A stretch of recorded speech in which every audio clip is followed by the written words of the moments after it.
Hola chicos. Antes de empezar la historia de hoy, solo un pequeño favor. Más del 90% de nuestros espectadores no están suscritos a nuestro canal. Por favor, suscríbanse para no perderse ninguna historia impactante e interesante. Vamos a comenzar la historia de hoy. Nunca imaginé que acabaría contando esta historia, y mucho menos en voz alta. Pero a veces, cuando el silencio pesa demasiado, no queda más opción que abrir el corazón y dejar que las palabras fluyan, aunque duelan. Me llamo Clara, y durante 12 años fui la esposa de Marcos. Hoy ya no sé muy bien quién soy, pero estoy intentando averiguarlo. Conocí a Marcos cuando tenía 26 años. Él era ingeniero, con una sonrisa desordenada y una seguridad en sí mismo que me hizo sentir protegida desde el primer momento. No era perfecto, claro que no, pero tenía algo que me hacía pensar que juntos podríamos construir algo fuerte, estable, duradero. Nos casamos al poco de cumplir los 2 años de novios. Fue una boda sencilla, rodeados de amigos y familia, con muchas risas, promesas y abrazos sinceros. Yo estaba convencida de que había encontrado al hombre con quien envejecería. Los primeros años fueron buenos. No perfectos, pero buenos. Vivíamos en Valencia, en un piso pequeño pero acogedor, lleno de libros, plantas y fotografías de viajes. Trabajábamos mucho, él en su empresa de energía renovable y yo como profesora de literatura en un instituto. Nos encontrábamos por las noches, cansados pero contentos, cocinábamos juntos, hablábamos de todo y de nada, y soñábamos con una casa con jardín, con hijos, con un futuro común. Pero la vida no es una línea recta, y con el tiempo, los días comenzaron a parecerse demasiado entre sí. La rutina se instaló silenciosamente, como un huésped que no sabes cómo echar. Marcos empezó a trabajar más horas, cada vez más absorbido por sus proyectos, por sus viajes, por sus reuniones. Yo lo comprendía, o eso creía. Siempre decía que lo hacía por nosotros, por el futuro, por la casa con jardín que tanto queríamos. Yo, por mi parte, también me volcaba en mi trabajo, pero algo en mí empezó a cambiar. Me sentía invisible. Cada vez que intentaba contarle algo sobre mis alumnos, mis clases, mis preocupaciones, él parecía estar siempre con la mente en otra parte. Las conversaciones se convirtieron en listas de tareas. Las cenas se volvieron silenciosas. Los abrazos fueron escaseando hasta desaparecer.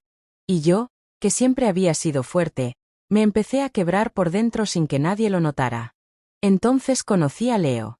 Leo era el nuevo bibliotecario del instituto. Tenía mi edad, y una manera de mirar que parecía atravesarte. No era guapo de revista, pero tenía una calidez en la voz que me hizo sentir escuchada después de mucho tiempo. Al principio solo charlábamos al intercambiar libros o cuando coincidíamos en los pasillos. Comentábamos autores, compartíamos anécdotas. Pero poco a poco, esas charlas se fueron haciendo más largas, más profundas. Sin darme cuenta, empecé a buscar su mirada, su opinión, su presencia. No hubo un momento exacto en el que cruzamos la línea. No fue un beso robado ni una confesión dramática. Fue algo mucho más sutil y peligroso, la conexión emocional. Me di cuenta de que estaba compartiendo con Leo cosas que ya no compartía con Marcos. Mis dudas, mis miedos, mis sueños. Y él escuchaba, de verdad. Me hacía preguntas. Se interesaba por cómo me sentía. Era como si alguien encendiera una luz en una habitación que había estado a oscuras durante años. Durante meses me sentí culpable. Me repetía que no estaba haciendo nada malo. Que solo era una amistad. Que necesitaba a alguien que me escuchara, y Marcos ya no lo hacía. Pero en el fondo, sabía que me estaba engañando. No hacía falta que hubiera caricias o promesas para que aquello fuera una traición. Porque sí, lo era. Una traición silenciosa, emocional, pero real. Intenté hablar con Marcos. Le dije que me sentía sola, que necesitaba más de él. Él me escuchó, o al menos eso fingió. Me pidió perdón, prometió estar más presente. Y durante unas semanas, hizo el esfuerzo. Llegaba antes a casa, me traía flores, me preguntaba por mi día. Pero era como si todo estuviera escrito en un guión. Faltaba authenticity. Y cuando la rutina volvió a imponerse, él también volvió a su mundo. A sus reuniones, a sus viajes, a su silencio. Con Leo, en cambio, todo era distinto. Él no me prometía nada. No me pedía nada. Simplemente estaba ahí. Yo no sabía si él sentía lo mismo que yo. Nunca hablamos de eso. Pero cada vez que lo veía, algo en mí despertaba. Mi sense viva. Me sentía mujer. Y eso era algo que hacía mucho tiempo que había olvidado. Pasaron así más de 6 meses. Yo vivía dividida entre dos mundos. El de mi casa, gris, silencioso, lleno de ausencias, y el del instituto, donde Leo era una especie de faro. Empecé a escribir de nuevo. A leer poesía. A mirar el mundo con otros ojos. Pero también me sentía rota por dentro. ¿Cómo había llegado hasta ahí? ¿Qué clase de persona era yo? Una tarde, después de una jornada especialmente dura, Leo me invitó a tomar un café. No era la primera vez, pero esa tarde algo cambió. Nos sentamos en una pequeña cafetería del centro, con libros apilados y música de fondo. Hablamos durante horas. De la vida, del tiempo del amor. Y en un momento, sin pensarlo, le dije, estoy confundida. Él me miró, serio, pero con ternura, y me dijo, lo sé. No hizo falta decir más. Volví a casa esa noche con el corazón acelerado. Sabía que estaba al borde de algo que no tenía marcha atrás. Y entonces me miré al espejo y no me reconocí. ¿Qué estaba haciendo? ¿Realmente quería tirar por la borda 12 años de matrimonio por una emoción, por un respiro, por alguien que quizás solo estaba ahí porque yo era fácil de escuchar? Esa noche no dormí. Me quedé en el sofá, en silencio, con los ojos fijos en el techo. A la mañana siguiente, tomé una decisión. No podía seguir viviendo así. Ni con Marcos como estaba, ni con esa sombra entre Leo y yo. Tenía que enfrentarme a mi vida, aunque doliera. Aunque lo perdiera todo. Lo que hice después cambiaría mi vida para siempre. Esa mañana, mientras preparaba café en silencio, supe que no podía seguir escondiéndome detrás de excusas. Había llegado el momento de enfrentar la verdad, de mirar a Marcos a los ojos y decirle lo que llevaba meses evitando. No solo por él. También por mí. Porque seguir viviendo con el alma dividida era un castigo que ya no podía soportar. Esperé a que volviera del trabajo. Esa noche llegó tarde, como casi siempre. Traía consigo su portátil, hablando por teléfono con uno de sus socios mientras dejaba las llaves sobre la mesa. Me miró de reojo y me sonrió, pero fue una sonrisa vacía, automática. Terminé de preparar la cena en silencio y le pedí que, por favor, se sentara conmigo. Apagó el teléfono con cierta molestia y se sentó. Necesitamos hablar, le dije. Marcos levantó la vista, sorprendido. Yo no hablaba así, tan firme, tan seria. Por un momento pareció que iba a responder, pero algo en mi mirada lo hizo callar. He estado sintiéndome sola durante mucho tiempo. Te lo dije hace meses, y aunque lo intentaste un tiempo, todo volvió a ser como antes. O peor. Te has alejado tanto que ya no sé si somos pareja, si somos compañeros, o simplemente dos extraños que comparten techo. Él se quedó callado, bajó la mirada. Me escuchaba, pero no decía nada. Y en medio de todo esto, apareció alguien. No pasó nada físico, pero sí emocional. Me sentí viva, vista, escuchada. Como no me había sentido en años. No te estoy diciendo esto para herirte. Te lo digo porque mereces saberlo. Porque no quiero mentirte más, ni mentirme a mí misma. Marcos se quedó inmóvil. Respiró hondo, luego soltó el aire lentamente. No me gritó. No lloró. No me preguntó quién era. Solo dijo, ¿te vas a ir? Esa pregunta me perforó el pecho. Porque no lo sabía. No sabía si quería irme. Solo sabía que así, como estábamos, ya no podía seguir. No lo sé. Respondí con sinceridad. No estoy aquí para decirte que me voy. Estoy aquí para decirte que necesito que despertemos. Que esto que tenemos no puede seguir así. Que no quiero seguir viviendo en la sombra de lo que fuimos. Marcos se levantó sin decir palabra. Se encerró en el despacho. Yo me quedé en la cocina, sintiéndome vacía, temblando. Pero también había un extraño alivio. Había dicho la verdad. No toda, pero lo suficiente para empezar. Durante los días siguientes, apenas nos hablamos. Compartíamos la casa como dos inquilinos. Él dormía en el despacho. Yo en nuestra habitación. No hubo discusiones, solo un silencio espeso que parecía llenar cada rincón. A Leo dejé de verlo. Evitaba pasar por la biblioteca. Me refugié en mis clases, en mis libros, en mis paseos sola por la ciudad. No sabía hacia dónde iba mi vida, pero sabía que estaba cambiando. Un sábado por la mañana, Marcos me sorprendió. Me dijo que había pedido una semana de vacaciones. Quería irse unos días solo, al campo, a pensar. Me dijo que no me odiaba. Que no entendía cómo habíamos llegado a ese punto, pero que parte de él ya lo sabía. Que llevaba años sintiéndome lejana, pero no supo cómo acercarse. Me abrazó, un gesto tímido, torpe, pero sincero. Y se fue. Esa semana fue extraña. La casa en silencio, pero no un silencio tenso. Era más bien una pausa. Un paréntesis. Yo también pensé mucho. Sobre mí. Sobre Marcos. Sobre Leo. Sobre lo que realmente quería. Y comprendí algo. No podía seguir buscando en otros lo que me faltaba dentro. Leo no era la solución. Era solo un síntoma. El verdadero problema estaba en mí. En cómo me había perdido. En cómo me había olvidado de lo que me hacía feliz. Empecé a escribir. A llenar cuadernos con pensamientos, recuerdos, sueños rotos. Me redescubrí.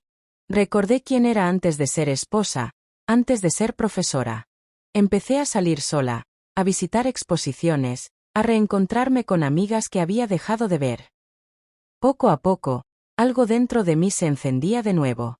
Cuando Marcos volvió, algo en él también había cambiado. Estaba más tranquilo. Más presente. Me propuso ir a terapia de pareja. Al principio dudé. Pero accedí. No porque quisiera salvar el matrimonio a toda costa, sino porque quería saber si todavía había algo entre nosotros que valiera la pena salvar. La terapia fue dura. Nos dijimos cosas que habíamos callado por años. Lloramos. Nos culpamos. Nos perdonamos. No fue inmediato. Hubo retrocesos, silencios incómodos, sesiones donde parecía que todo estaba perdido. Pero también hubo descubrimientos. Gestos pequeños pero significativos. Miradas que volvían a tener intención. Yo le conté todo sobre Leo. No el nombre, pero sí el vínculo. Le dije que no buscaba justificarme, pero que necesitaba que entendiera cómo me sentía. Él no me gritó. Solo asintió y dijo, gracias por decírmelo. Eso, viniendo de Marcos, fue enorme. Un día, meses después, estábamos cenando en la terraza. Era primavera. Habíamos preparado pasta y abrimos una botella de vino. Él me miró y me dijo, ¿Sabéis? A veces pienso que esta crisis fue lo mejor que nos pudo pasar. Porque sin ella, nunca hubiéramos despertado. No supe qué responder. Tal vez tenía razón. Tal vez, a veces, hay que romperse por completo para poder reconstruirse. Pero la historia no terminó ahí. A pesar de todo el esfuerzo, algo en mí seguía roto. Una parte de mí seguía preguntándose si estaba ahí por costumbre, por miedo, o por amor verdadero. La terapia nos había acercado, sí. Pero también me había mostrado con claridad que, aunque Marcos había cambiado, yo también lo había hecho. Y que quizás ya no encajábamos como antes. Entonces tomé una decisión aún más difícil que la anterior. Le pedí a Marcos que nos diéramos un tiempo. No para huir, sino para saber realmente qué queríamos. Él me miró con tristeza, pero también con comprensión. Me dijo que me entendía. Que me esperaría, si eso significaba que algún día podríamos reencontrarnos de verdad. Y así fue como me mudé a un pequeño piso, no muy lejos del nuestro. Sola, por primera vez en muchos años. Sin Leo. Sin Marcos. Solo yo y mis pensamientos. No fue fácil. Hubo noches de llanto, de duda, de miedo. Pero también hubo amaneceres llenos de esperanza, de libertad, de paz. Aprendí a vivir conmigo misma. A queerarm. A respetarm. Y solo entonces, cuando ya no buscaba salvación en nadie más, volví a mirar al mundo con otros ojos. Y fue ahí, en esa soledad tan honesta, donde empezó la verdadera historia. La historia de mi nueva vida. Vivir sola fue como entrar en una casa abandonada y descubrir que aún quedaban luces encendidas.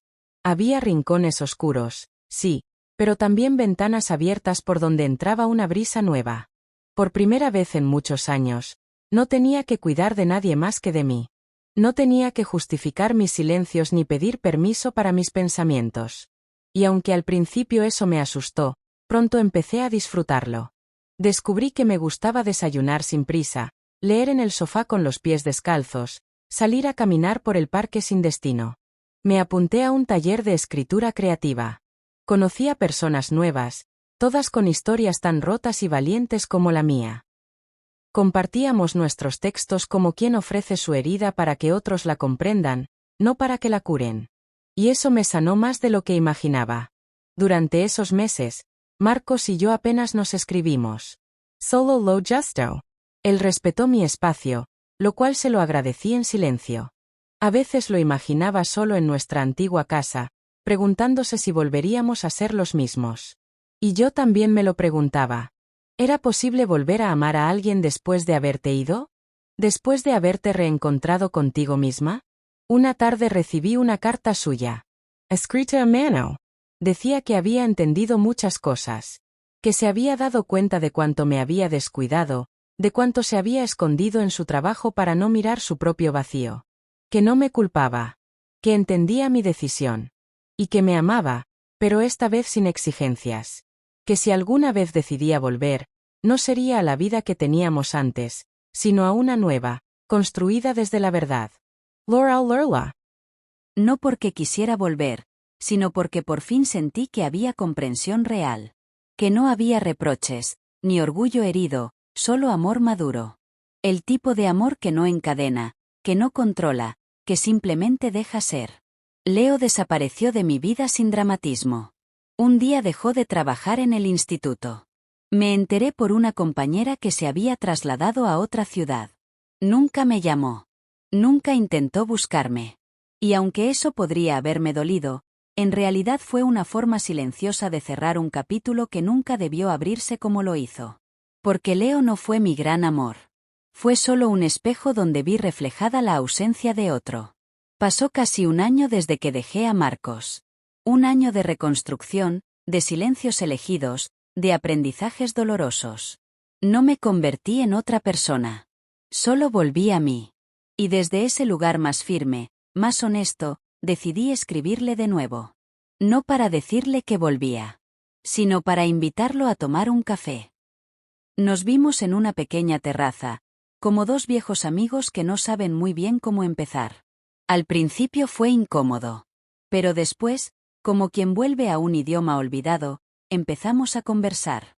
Hablamos de todo lo que había pasado. De nuestros cambios. De nuestros miedos. De nuestras esperanzas.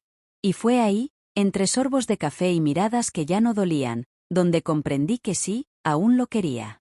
Pero de otra manera. Sin urgencia. Sin necesidad. Con una ternura nueva, más serena. Y él también. Nos sonreímos, sin prisas, y decidimos volver a conocernos. No como antes. No retomando una historia rota, sino empezando una nueva. No fue fácil. Tuvimos que aprender a mirarnos de nuevo, a perdonarnos de verdad, a construir desde cero. Hubo recaídas, claro. Pero también hubo avances. Pequeños gestos que hablaban de compromiso real, no del que se firma, sino del que se elige cada día. A veces me preguntan si me arrepiento. Y la respuesta es no. No me arrepiento ni del dolor ni del error. Porque todo eso me llevó a reencontrarme conmigo misma. A comprender que amar no es sacrificarse hasta desaparecer. Que el amor verdadero no te encierra, te impulsa. Y que la fidelidad más importante es la que tienes contigo. Hoy, Marcos y yo vivimos en un piso más pequeño que el anterior, pero con más luz. No tenemos hijos, y quizás nunca los tengamos. Pero tenemos algo que antes no teníamos, honestidad. Y eso, para mí, lo cambia todo. La gente a veces cree que las infidelidades destruyen hogares. Y es cierto, pueden hacerlo. Pero también pueden ser el detonante de una verdad que llevaba años escondida. En mi caso, me rompí. Pero en esa ruptura encontré fuerza. Encontré claridad. Y sobre todo, me encontré a mí misma. Y eso, por muy doloroso que haya sido el camino, ha sido el regalo más grande de todos. Hoy soy Clara. No solo la esposa de nadie. No solo la mujer que cometió un error. Soy una mujer que se cayó, se levantó y decidió no volver a esconderse detrás de una vida que no la hacía feliz. Y si mi historia sirve para que alguien más se mire al espejo con más ternura, entonces todo este dolor habrá valido la pena.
Hacer.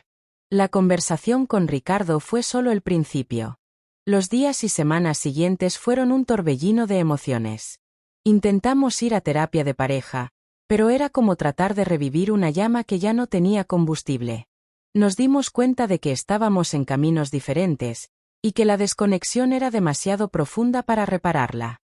La honestidad, aunque dolorosa, nos llevó a la inevitable conclusión de que necesitábamos separarnos. Fue una decisión mutua, tomada con respeto, aunque con mucha tristeza. No hubo gritos ni reproches, solo una aceptación melancólica de que nuestro capítulo como pareja había llegado a su fin. La separación fue un proceso gradual, lleno de ajustes y cambios. Nuestros hijos, aunque adultos, se sintieron tristes, pero comprensivos. Entendieron que a veces el amor cambia, y que la felicidad de sus padres también era importante. Con el tiempo, y después de que la separación con Ricardo se hizo oficial, Daniel y yo nos permitimos explorar la naturaleza de nuestra conexión sin las sombras de la culpa y el secreto. No fue un salto inmediato a una relación romántica, fue un camino lento, construido sobre la amistad, el respeto y la profunda conexión que habíamos forjado. Aprendimos a conocernos en esta nueva fase, ya sin los velos de una vida anterior. Mi jardín, mi santuario, volvió a florecer con más fuerza que nunca. Y yo, Ana, también lo hice. No fue fácil. Hubo días de tristeza, de incertidumbre. Pero por primera vez en mucho tiempo, sentí que estaba viviendo mi propia vida, no la vida que otros esperaban de mí. La chispa que Daniel encendió en mí me llevó a una reevaluación completa de mi existencia, no solo de mi matrimonio. Me sentía más auténtica, más real. El lienzo de mi vida ya no era una pintura perfecta y estática, sino una obra en progreso, llena de nuevos colores y texturas, y la historia aún no había terminado. Solo estaba comenzando un nuevo capítulo.